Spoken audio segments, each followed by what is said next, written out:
ও কোনো কাজ করে না।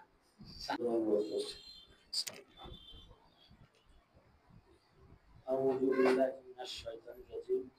বিসমিল্লাহির রহমানির রহিম। ইসলামিক ফাউন্ডেশন কর্তৃক আয়োজিত আজকের এই সামাজিক সম্প্রীতি প্রতিষ্ঠা ও সন্ত্রাসবাদ প্রতিরোধ সম্পর্কিত আলোচনা সভায় উপস্থিত সম্মানিত সভাপতি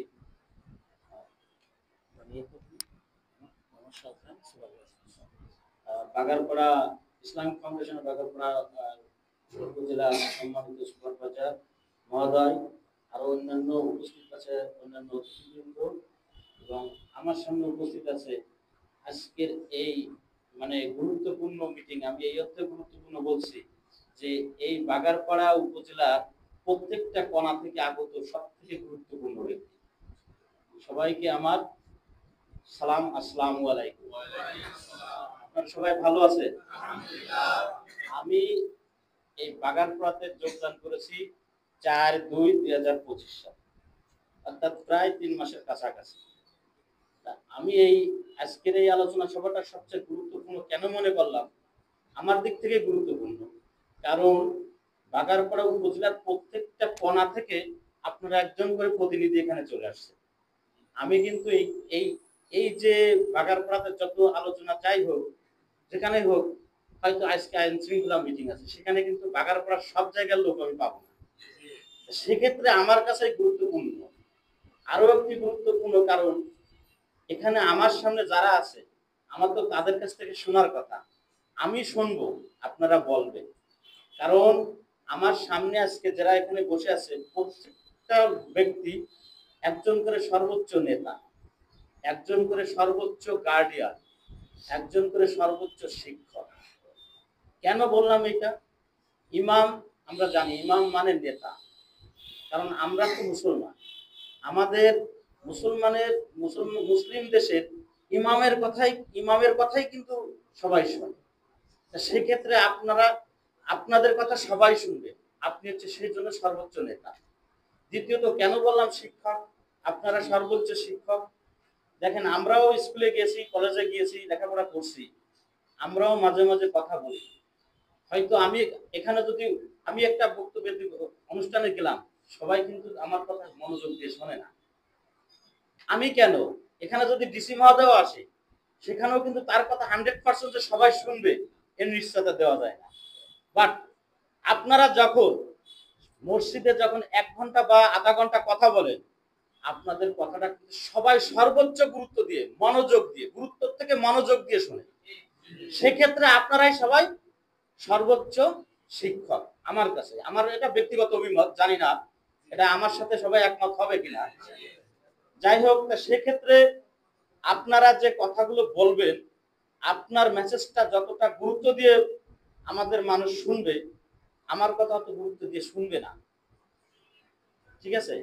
আজকে দেখেন, আমরা যখন ছোটবেলায়, আপনারা তো মনে হয় ইসলামিক ফাউন্ডেশনের সাথে মনে হয় জড়িত আছে।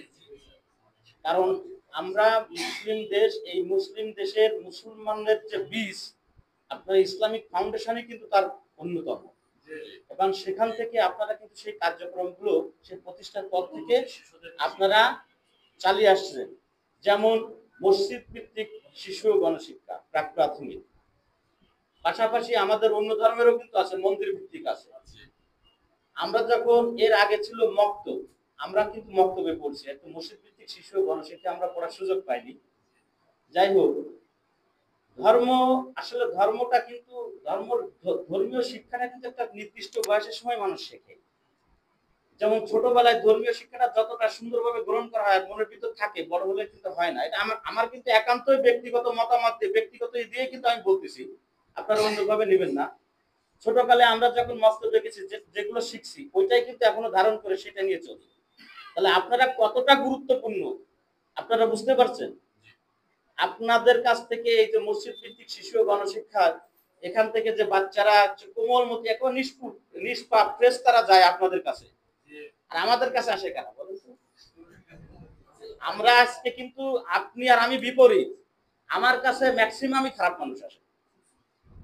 আমি তো মনে করি আমার থানায় যে কমপ্লেন দিতে আসে, সে যে 100% সত্য কমপ্লেন আজ পর্যন্ত আমি পাই একটা মিথ্যা কথা বললো তার ভিতর বলে বাট আপনাদের কাছে কিন্তু ভালো লোকরাই যায় দেখেন যখন নামাজ পড়তে যায় তখন তার সে পাক পবিত্র হয়ে যায় ওই যে বাচ্চার কথা বললাম তারা যখন শিক্ষা গ্রহণ করতে একটা ফেরেশতা ঠিক আছে এই যে আমাদের সামাজিক যে অবক্ষয় আমাদের সমাজের যে পরিবর্তন সেখানে আমাদের এই তরুণ প্রজন্ম বা শিশুদেরকে ধরে রাখার দায়িত্ব আপনাদের আপনারা অনেক গুরুত্বপূর্ণ কাজ করেন আজকে এখানে ইসলামিক জ্ঞান আপনারা প্রত্যেকটা মসজিদে যখন আপনারা একটু কথা বলবেন আপনারা সবথেকে গুরুত্ব দিয়ে কথা বলবেন আমি আজকে একটা এখানে ভিন্ন বিষয় নিয়ে কথা বলেছি দেখেন গ্রামে গ্রাম পর্যায়ে ছোটখাটো মারামারি হাতাহাতি ভাইয়ে ভাইয়ের জমি জমা নিয়ে ছোটখাটো গন্ডগোল এগুলো কিন্তু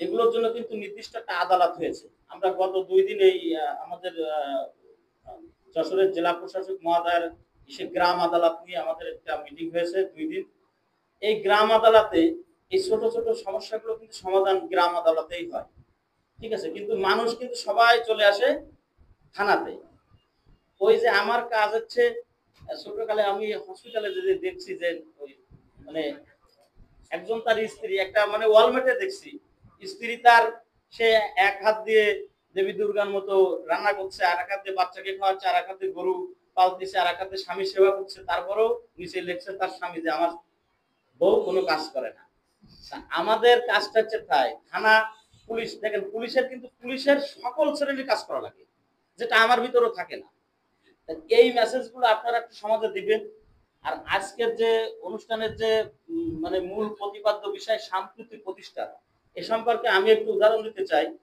আমি এর আগে শ্যামনগর থানায় ছিলাম ওইখানে আমি ওসি ছিল না ওসির দায়িত্ব পালন করছি প্রায় 3.5 মাস তা 5ই আগস্ট এই মানে এই এসের পরে আন্দোলনের পরে আমার ওখানে 8 তারিখে 8ই আগস্ট পোস্টিং হয় আর 12ই আগস্ট যে জয়েন করি এই কয়েকদিন কিন্তু ওই থানায় কোনো পুলিশ ছিল না সবচেয়ে আনন্দ আপনাদের কাছে আমি কৃতজ্ঞ যে সবচেয়ে বেশি সহযোগিতা পেয়েছি আপনাদের কাছ থেকে আপনাদের মতো লোকের কাছ থেকে ঠিক আছে এটা শুকর আলহামদুলিল্লাহ আমি সবচেয়ে সহযোগিতা আপনাদের কাছ থেকে পেয়েছি ইভেন জানেন ওই ঘটনার পরপরই কিন্তু দুর্গাপূজা শুরু হয় অনেক হিন্দু সম্প্রদায়রা দুর্গাপূজা করতে চায়নি শুধুমাত্র ইমাম সাহেবরা প্রত্যেক ইমাম সাহেবদের নিয়ে আমি মিটিং করলাম ওনারাই বলল যে আপনারা ইমাম সাহেবরা যে নিরাপত্তা তখন কিন্তু আসলে সত্য কথা এখনো পর্যন্ত পুলিশের প্রতি তখন কিন্তু সকল জনগণের আস্থা ছিল না পুলিশই তো ছিল না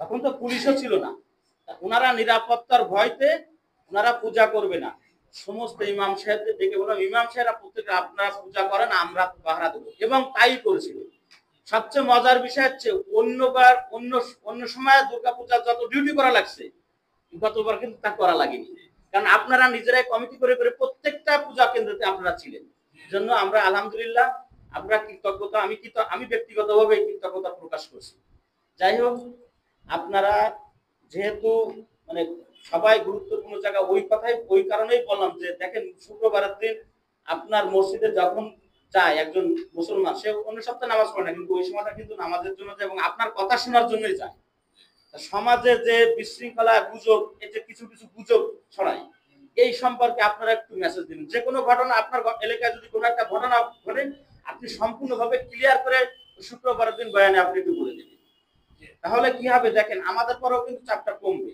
আপনারা কিন্তু আমাদের প্রতিনিধি হিসেবে এক প্রকার কাজ করেন এটা কিন্তু আমার না এটা কিন্তু আইনেই বলা আছে সেই ব্রিটিশ 1861 সালে যে আইন করে গেছে সেই আইনেই কিন্তু বলা আছে ফৌজদারি কার্যবিধি আপনারা যদি কেউ আইন পড়েন দেখবেন ওখানে 42-43 ধারায় লেখা আছে যে কোনো জনগণের সামনে যদি কোনো ফৌজদারি অপরাধ কোনো অপরাধী যদি কোনো ফৌজদারি অপরাধ করে তাকে জনগণ ঘৃণিত করে আইনের কাছে তুলে দিতে পারে তার কিন্তু এটা ধারায় স্পষ্ট আপনাকে ক্ষমতা দিয়ে আছে যাই হোক সময়ও বেশি নাই আমি বলার থাকে অনেক কিছু আসলে সময়ের সাথে পারি না ঠিক আছে তা সবাই আপনারা সুন্দরভাবে আপনাদের এই আমাদের আজকে যে আলোচনা সভা এই আলোচনা সাম্প্রদায়িক সম্প্রীতি আমাদের দেশই হচ্ছে আমি মনে করি পৃথিবীর অন্য দেশে আমি যাইনি আমার কাছে মনে হয় আমাদের দেশই সবচেয়ে সাম্প্রদায়িক সম্প্রীতির দেশ এখানে সকল ধর্মের এখানে যে কত ধর্মের লোক বসবাস করে আমি নিজেও জানি না আমার কাছে মনে হয় যে না, আপনার কাছে মনে হচ্ছে যে না আমরা হিন্দু মুসলমান, না তা না, কিন্তু